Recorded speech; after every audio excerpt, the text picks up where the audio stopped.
Well, good morning everyone, and welcome back to the homestead. Today is Saturday morning. Just going to try to get out here before the sun gets up too hard. Too bad I should have gotten out here a little bit earlier, even because I see the sun is just now coming up, and it's definitely kind of being bright. So I'm trying to angle this so that I don't get totally washed out in the sun. So we kind of want to show you a few different things in the garden and do a garden tour this morning. This is Father's Day weekend, so happy Father's Day to all the fathers out there. And so let's get on with this tour and let me show you what's going on in the garden. So this is my amaranth. You can see how tall and stuff it is. One thing I did do this last week was I harvested a few of the heads and just cooked up some greens. My initial plan with all of this was I planted it at 9 squares per square foot, and I was going to thin it down to 1, and I just really haven't had the chance to come out here and come do that. And so what I did here, and I just find this interesting. These two guys here, you got that one there, and you got this bigger one here. I just lopped them off, and there was a few more in here also that I had cut off and just used like the greens like this, cut them off. And you'll see a video a little bit later about I cooked up some duck breasts and put it on a bed of greens, and that's the greens that I used for that. But what I find interesting down here is that guy's actually still alive, even though I would have figured that would have killed it. So I'm not going to, I'm eventually going to come pull all that fun stuff out, and I still need to thin these down to I want 1 per square foot. Although I may not need to, because these are actually doing pretty good. I don't see any major stuff. So but I grew the extras all for the greens, not necessarily for the seeds. I do want to do some of the seeds, but we'll kind of see how that goes down the road. But it's pretty thick, and you got some in there that are thin, because I'm kind of looking down at the bottom. You can kind of see there the two that are side by side. One's dominant over the other for sure. So the plan eventually is to thin some of these out and cook them up as greens, and kind of get the sun to my back here. But if I can get some of these guys cooked up as greens, we'll have to do that. But we've got so much different stuff coming in right now. I don't know that I really want to can the greens, but we'll kind of see on that. So I just kind of wanted to show you that I almost wonder if you could do these as a cut and come again kind of green to a certain extent. Because I cut it and it didn't kill it. It'd be interesting to see what happens to the plant later. Especially like I'm looking here. If this kind of does this, if that's a kind of a sucker part there, kind of does some suckering like you would a tomato plant or something. I'm seeing that all through there. So I don't know the growing habits of amaranth.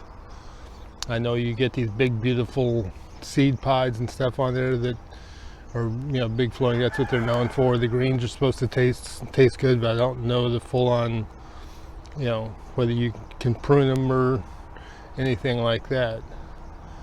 But these are a good 3 foot tall anyway, if not taller. And then over here, this is the zipper cream peas. And one issue we are having in here, of course, before I get there, those are tomatoes, and the path is being overtaken. Although one quick thought, I am getting some massive blossom end rot. going on. That's not a good thing. So we'll have to see what happens there. My tomato harvest this year may not be anything at all if we have a bunch of blossom in or out like that. I want to come over here. This is where this is most obvious. And here, that is all aphids. I am getting seriously infested with aphids on a lot of this over here, but then again, I have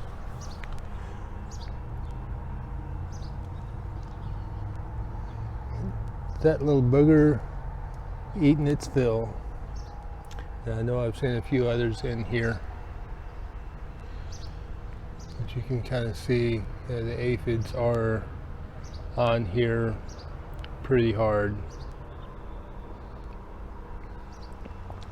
So, and it's like, you can kind of see, I just noticed this one whole stalk here.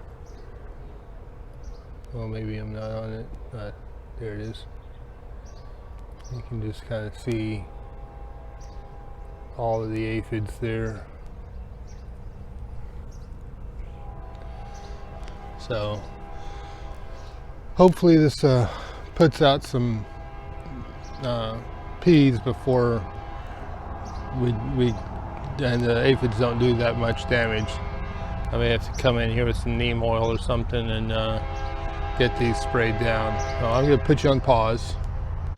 Okay, the train has gone by.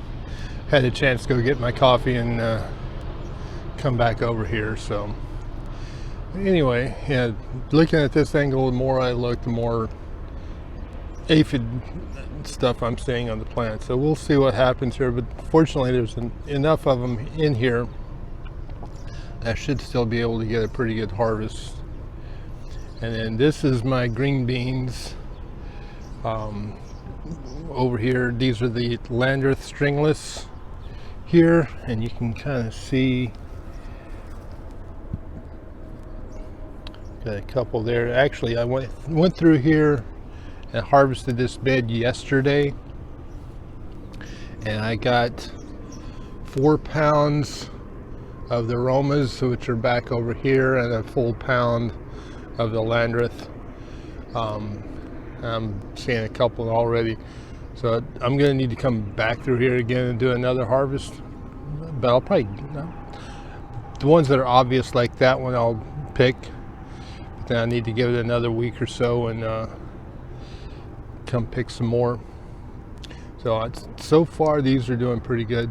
What's interesting, a couple of things I wanted to show you. Let me kind of come around.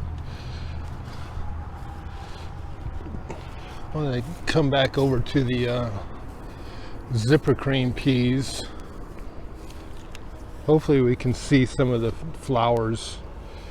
Yeah, here we go.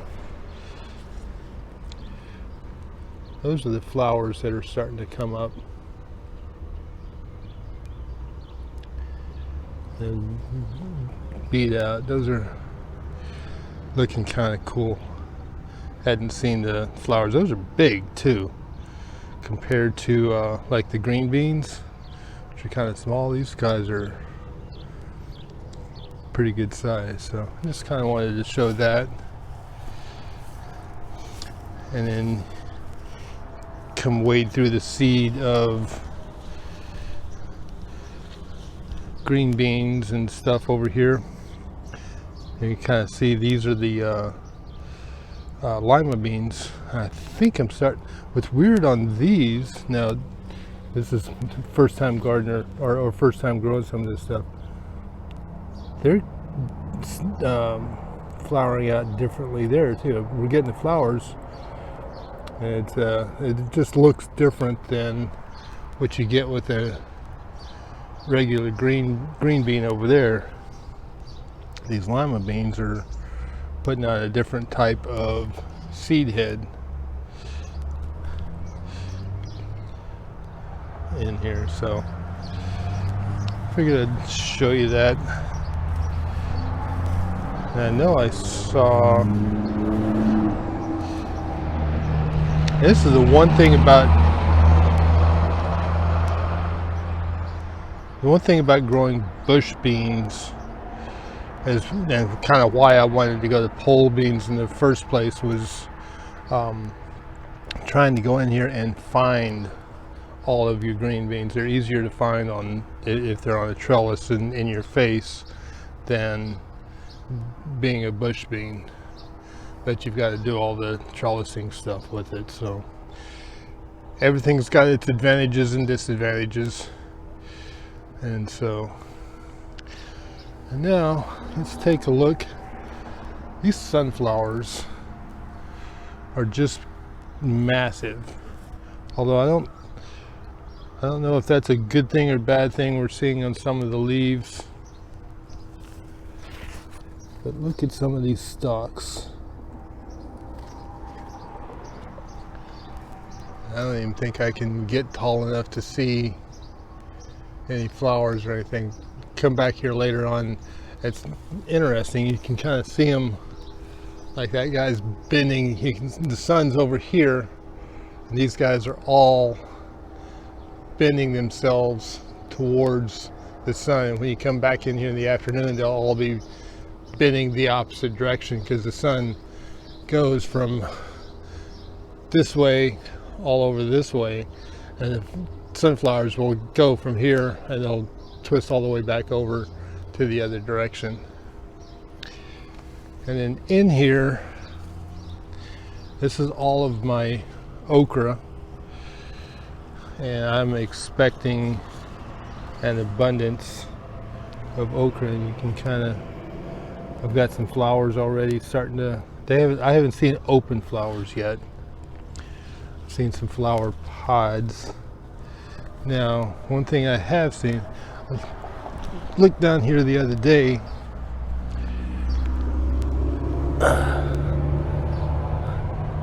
That's kind of a different look underneath the, almost looks like a jungle or something like that. Then I'm getting a few, get the dirt off of this thing. I'm getting a few of the okra flowers that are just kind of falling off. Yeah, that's kind of cool. At least I think so. That's my weird sense of humor anyway.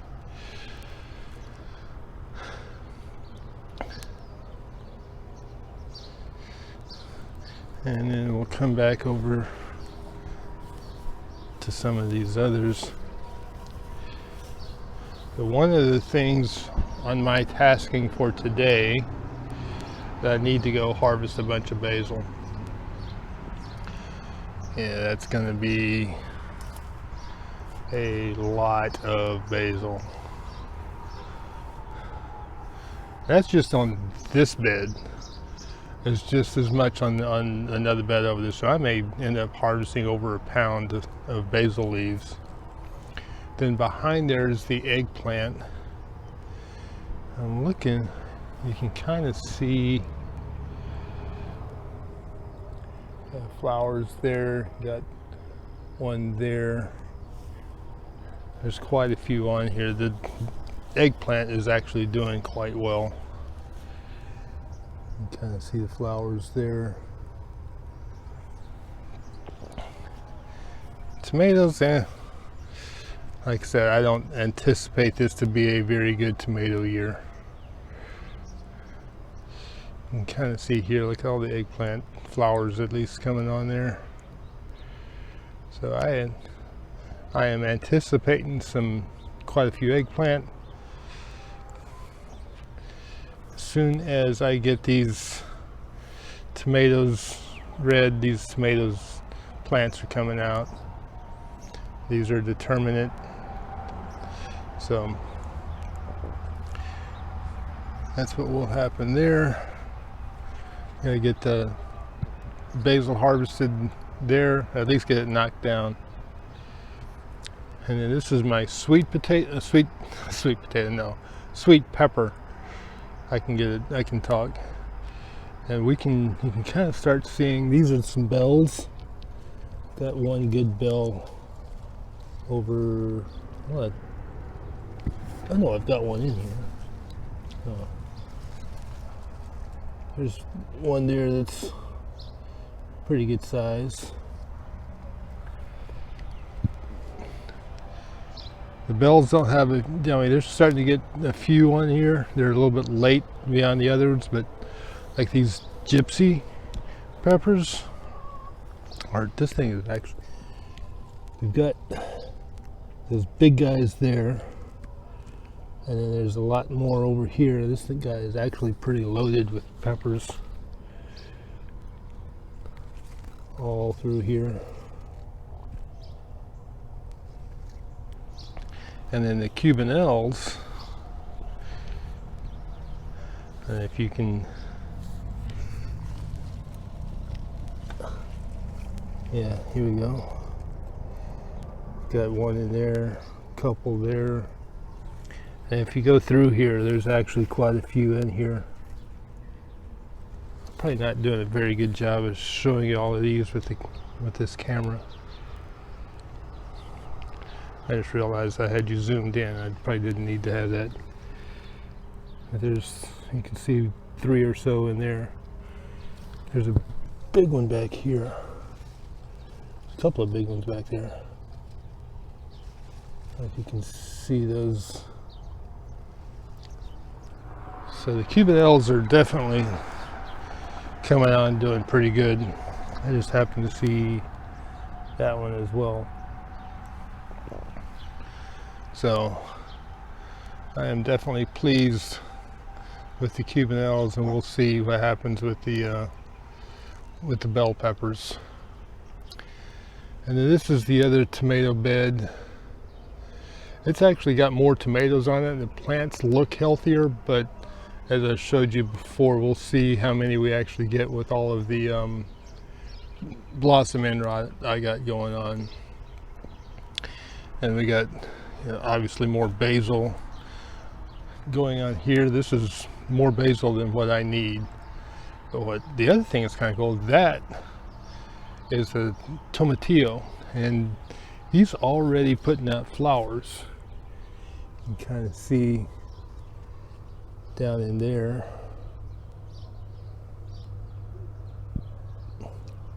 And several buds and stuff, so he's definitely putting out some flowers on that guy. This smaller guy's got one on him too. I don't know about these other guys. They may still be trying to survive.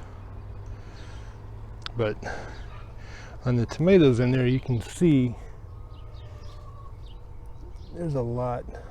It's actually quite a few tomatoes and stuff. So I don't know if, and even in this one here, kind of hidden back up in there, it's got quite a few tomatoes on there. I like how well this plant is producing, and I don't think the blossom end rot, I probably just need to add some more calcium or something to the soil on the next time. I'll have to, especially if we have, I don't know if we're going to have it on the other side, but with all this rain that we've had, that might be an issue, part of the reason also.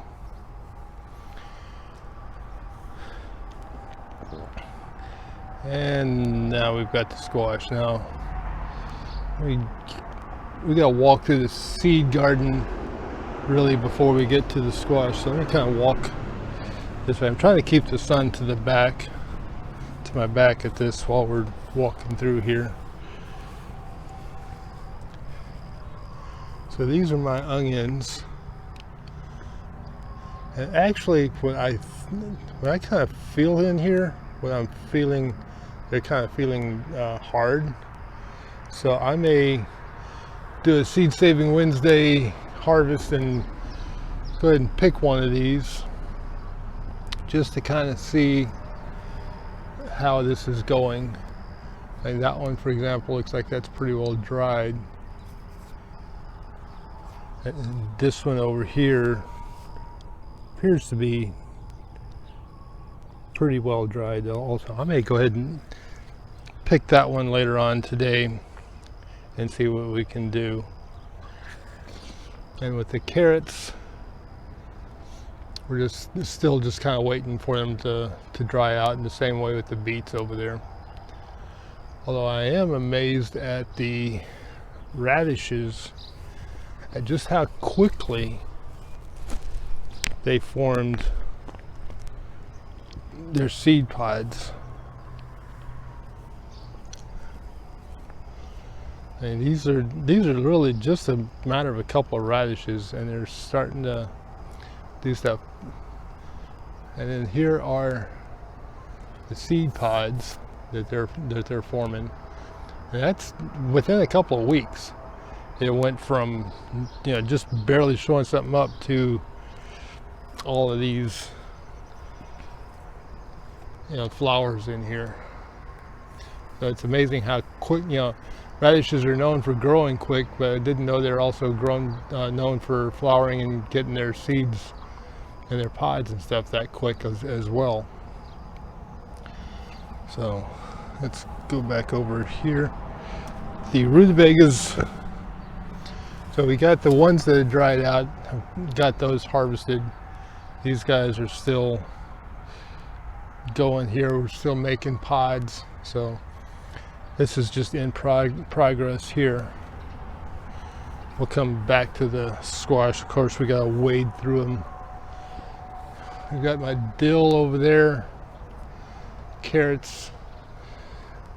They still got a little bit more. I keep coming out here on a daily basis to kind of run my finger over and see how dry they are, and if the seeds are sticking to the pod head, to the seed head, then I'm leaving them. I haven't seen any actually pop out yet. See if I can get over here and show you what I'm talking about. So what I do, I kind of take a look at that, kind of run my finger over, and these aren't readily coming out. I've got like that one there. This would be the one I would expect, although this morning is, I've seen a lot of bugs and stuff on there. This morning there's a lot of dew and stuff on here. And this dill is doing pretty good. Now, one thing I think I forgot to mention, let me see if I can show you. I'm pretty sure that is a ginger plant. So we'll see if he survived. I came out here and just kind of threw a thing of ginger in the ground. Wasn't expecting this guy. I didn't purposely plant him. He came up as a volunteer. And I was out here, you know, pulling stuff and saw that, and it looked different than all the other grasses. So I think that's my ginger. So we'll let him grow, and we'll kind of go from there and see we'll kind of see what happens. And then these are my watermelon radish that is bolted. I think it's got one little pod there. I don't know if you can see that guy. Sounds kind of bad. When it starts producing a little bit more, we'll show you then on that. But let's come around over here. This is my squash, and where if I showed you earlier in the season just how much this was taken over, it's kind of, this is what you call vine borer damage, especially when you kind of get over into here. Yeah, that's just not good. That's that zucchini, although some of the stuff is still kind of green there, so but I'm not expecting anything. I'm expecting all of my, especially the zucchini and yellow squash, to be done. As you kind of look through, at some point I'm going to need to come pull these guys out and see what's going on. But what I'm hoping, this guy gets himself pretty well covered up, but I hope that guy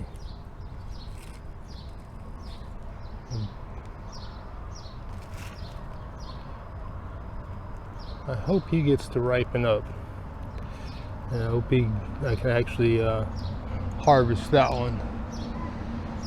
I know we've got some other smallers. I've seen some spaghetti squash in here, and I've seen some butternut squash. And I forget what the name of the one that's on the trellis here is, but this is actually, stuff that's on the trellis is actually pretty green. The fruit on it, however, all the fruit that's coming off of it is nothing there is really making.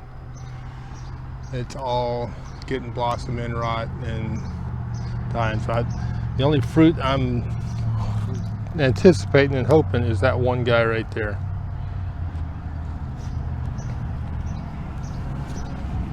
Come through the jungle, but he's definitely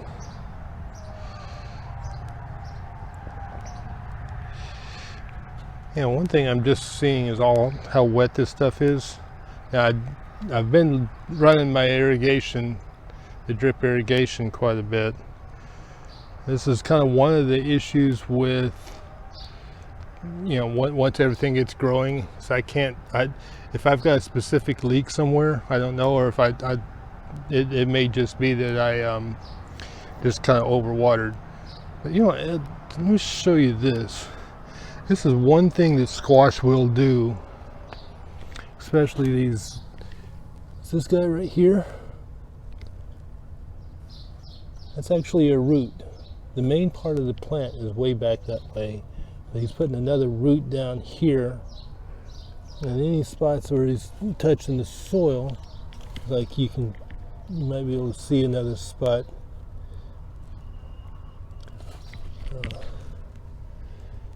If you can kind of, another spot there that he's kind of going down. He put little anchor roots all throughout, and where there's soil, he's putting it in there.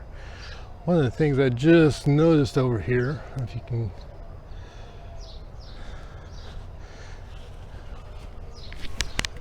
right there, that's my celery. I kind of put him in there, and he's still surviving. So we got this tomato he's still going, so we'll see. Wow, talk about not seeing something that's in plain sight. I just found him. It's kind of one of those, you're in the garden, how do you miss? We just walked right by him.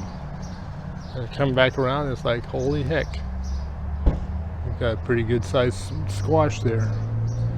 So we'll see. Hopefully he produces and actually gets to ripen. But yeah, this is one of the issues with vining stuff, although this will be the last year for a while that I'm going to try to grow squash here, simply because of all of the vine borers that are in here. So, and then over here are the cucumbers, and these guys have actually gotten quite tall. I actually harvested my first cucumber yesterday, took it inside. We want to check and see, hopefully it's not bitter, but you can definitely see all kinds of flowers and stuff. I know there's a lot of little ones. I've actually done some pruning on some of these also. I probably need to come back in here and do some more. Here's another one that's starting to make. So this is definitely a one where I need to come kind of take a look,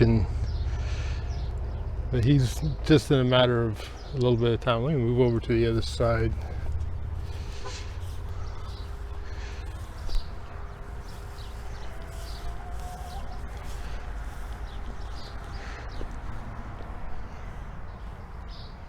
So yeah, he's definitely doing, but competing with the, these are my hot peppers, and I've actually got quite a few jalapenos coming on here all throughout. We harvested one yesterday, and the smaller jalapenos that are in the back, it's like these are mammoth And then there's a row here that are a yellow golden jalapeno that are a little bit smaller. And then we've got poblanos over here. And then we got the, so these are all competing. I didn't know that the mammoth were going to be that much bigger than the other peppers. I would have probably switched, although that might have been an issue. These are trying to get all these in here, but I don't know if you can kind of see. I'm just kind of, as I'm looking in there, see all the flowers getting ready to come up. And the nice part about this, the nice part about all this is this will shade a lot of the peppers, and so they won't get sun scald on them. And so with all the extra greenery, it'll keep them from getting scalded, especially when they're also being shaded to a certain degree from with these tomatoes. It's not going to be a bad thing here. So you can kind of see how much of a bully all of the squash is here. But yeah, we're going to have a boatload of jalapenos.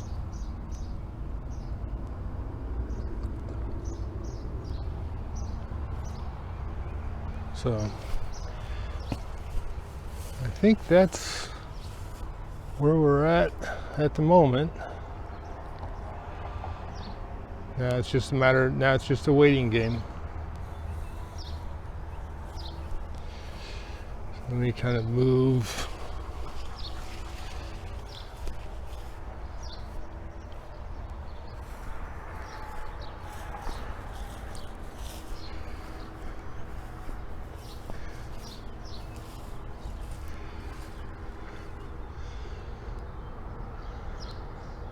Yeah, those sunflowers are definitely taller than the fence.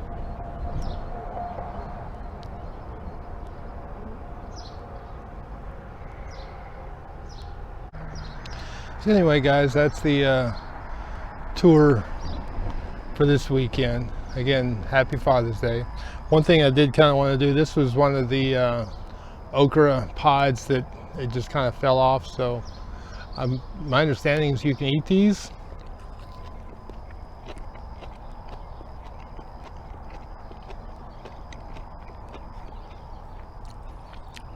Not bad.